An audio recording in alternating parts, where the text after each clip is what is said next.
და როგორც მოვისმინეთ, საშობაო ეპისტოლეში მისი უწმინდესობა გლობალურ საკითხებს შეეხოდა და ამავდროულად მსოფლიო გამოწვევების წინაშე საქართველოს ინტერესებისა და რწმენის დაცვის მნიშვნელობაზე გაამახვილა ყურადღება. საშობაო ეპისტოლე პოლიტიკური შეფასებების საგანია. ანუ გიჩხიგვაძე გვეტყვის უფრო მეც პირდაპირ ეთერში. თავისუფლებას ამოფარებული ლიბერალური ფაშიზმი ეს არის მსოფლიოს მთავარი გამოწვევა და ის მთავარი გზავნილი, რომელიც პატრიარქის ეპისტოლეში იკითხება. სწორედ ამიტომ ამ მძიმე გეოპოლიტიკურ ვითარებაში გადარჩენის ერთადერთ გზად პრეზიდენტს ეროვნული ინტერესებისა და ღირებულებების დაცვა ესახება. პრინციპში ის პოლიტიკა, რომელსაც სახელისუფლებო გუნდი დიდი ხანია მიყვება. მიხეილ ყაველაშვილი მოქალაქეებს რწმენის გამტკიცებისა და იმ ისტორიის შენარჩუნებისკენ მოუწოდებს, რომელიც ქართველ ხალხს აქვს. როცა გამოწვევებია მთელ მსოფლიოში გლობალური გამოწვევები, ჩვენი ერი იყოს ერთიანი, ვიზრუნოთ ჩვენი ერის გაერთიანებაზე, უფრო მეტი სიყვარული იყოს ჩვენს ერში, ვიყოთ რწმენაში უფრო მტკიცე და გვჯეროდეს ერთმანეთის, გვჯეროდეს ჩვენი ხელისუფლების, რომელიც არაერთხელ დაამტკიცა, რომ პირველ რიგში აუცილებელია, რომ ჩვენი ქვეყნის ინტერესიდან გამომდინარე ვიზრუნოთ და ვიშრომოთ. დაამსახე შეცვლილი ლიბერალიზმის მთავარი იარაღი სახელმწიფოების სუვერენიტეტის შელახვა და ქვეყნის შიდა საქმეებში უხეშად ჩარევა. ამის არაერთ მაგალითს იხსენებს პირველი კანონმდებელი და ამბობს, რომ ეს გამოცდა ქართველმა ხალხმა არაერთხელ ჩააბარა. მაშინაც, როცა ქვეყანაში რადიკალურ პროცესებს ევროპელი დიპლომატები და ევრობიუროკრატები ფინანსურ და მორალურ მხარდაჭერას უცხადებდნენ. თუმცა საფრთხე არსად გამქრალა, სწორედ ამიტომ ამახვილებს ყურადღებას პატრიარქი საშობაო ეპისტოლეში ბალანსის მნიშვნელობაზე, რათა ქართველი ხალხი არ აღმოჩნდეს მიზანმიმართული დეზინფორმაციის გავლენის ქვეშ, რადგან თითოეული მოქალაქის ვალდებულებაა, რომ მხოლოდ ქვეყნის ინტერესებიდან გამომდინარე იმოქმედონ. გამრუდებული იდეა ლიბერალიზმის, რომელიც წლების განმავლობაში თავს ეხვეოდა სხვადასხვა დაფინანსებებით სხვადასხვა ქვეყანაში.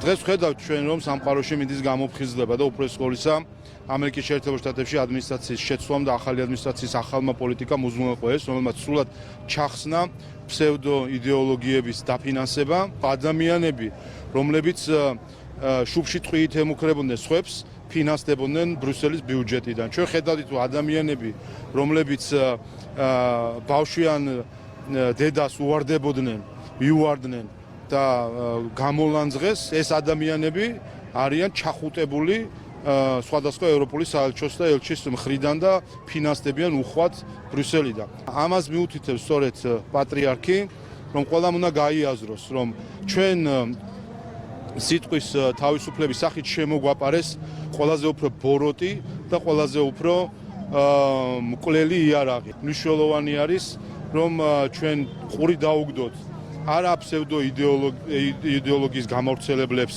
ბრიუსელს, მის დაფინანსებულ NGO-ებს, ანუ ყური დაუგდოთ იმას, რაც ჩვენ მოგვდგამს უკვე 1700 წელია.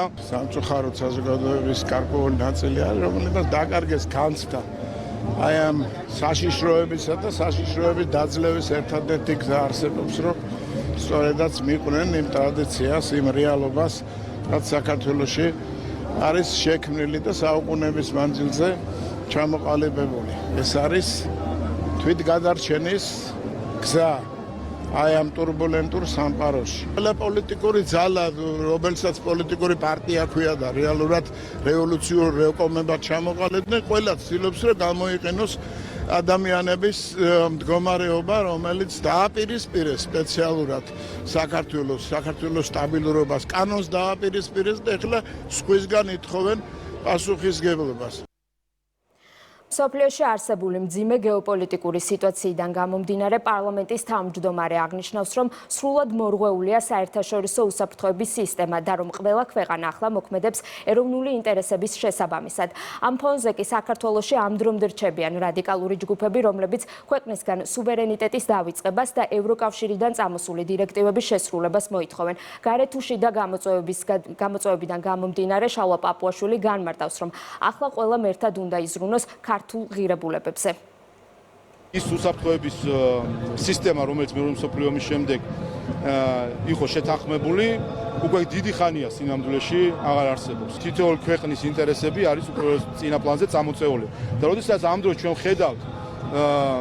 ხედავთ ჩვენს მრუდე უსამშობლო ქართველებს, რომლებიც ამის ფონზე კიდე სხვა ქვეყნების დროშებს აფრიალებენ, ხო უნდა მიხვდნენ უბრალოდ როგორ აცდენილი არიან. არა მხოლოდ ეროვნულ ინტერესებს, არამედ ეპოქას არიან აცდენილი. საერთაშორისო სამართალი, რომელიც ჩვენთვის ერთ-ერთი მთავარი ფარი არის სამწუხაროდ, არის მუდმივ დაღმასვლაში. ყველა მიუბრუნდეს ქართულ ღირებულებებს, ჩვენ შევხედეთ რომ უცხო ღირებულებები, უცხო ღირებულებებმა რა ქნა, აქამდე მიიყვანა ეს ყველაფერი. რაც შეეხება ვენესუელის პრეზიდენტის მადუროს დაკავებას, ქართველი მადურო ჩვენ გვიზრდის რუსთავის მე-12 ციხეში. პატრიარქის საშობაო ეპისტოლე ზუსტად ეხმიანება იმ გამოწვევებს, რომლებიც თანამედროვე ცხოვრების პირობებში არსებობს. სწორედ ამიტომ მნიშვნელოვანია ნებისმიერი მოქალაქე რწმენისა და ღირებულებების ერთგული დარჩეს.